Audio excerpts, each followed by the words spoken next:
Сенің бір жасыңда анаң сені емізді. Бұның рахметіне сен түні бойы жыладың.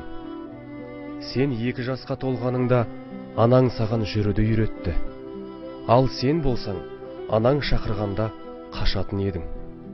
Сен 3 жасқа толғаныңда анаң саған ең дәмді тағамдар әзірледі. Ал сен болсаң, табақтарды жерге лақтырдың. Сен 4 жасқа келгеніңде қолыңа қалам беріп, жазуды үйретті. Ал сен болсаң, дуалдарды шимақтадың. 5 жасқа толғаныңда анаң сені әдемі киімдермен киіндірді.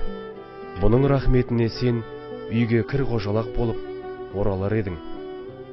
6 жасқа толғаныңда анаң сені мектеп қабырғасына алып келді. Ал сен болсаң, оқымаймын деп, бақырып жылап сабақтан қаштың. 10 жасқа толғаныңда анаң сені құшағына алу үшін мектептен қашан келер екен деп сарғая күтіп отырды.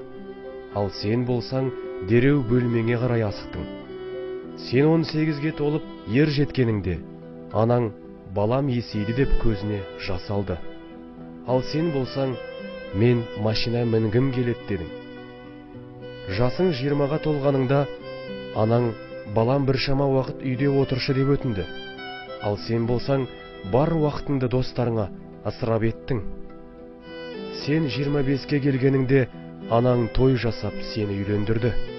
Ал сен болсаң, лажы болса, үйден ұзақ болайын деп анаңды тастап, әйеліңмен бірге еншіңді алып кеттің. Жасың 30-ға толып бала шағалы болғаныңда анаң бала тәрбиесінде көмек бергісі келді. Ал сен болсаң, менің жеке басымның тірлігіне, жеке өміріме араласпа дедің. Сен 35-ке келгеніңде анаң сені тамақтануға үйіне шақырды. Ал сен болсаң, тығыз шаруаларым көп, уақытым жоқ дедің. Сен 40-қа келгеніңде анаң саған телефон соғып, балам, мен науқаспын, сенің қолғабысыңа мұқтажбын дегенде, сен ата-ананың проблемалары балаларын мазалайды дедің. Бір күні анаң о дүниеге аттанады. Ананың балаға деген махаббаты өзімен бірге кетеді.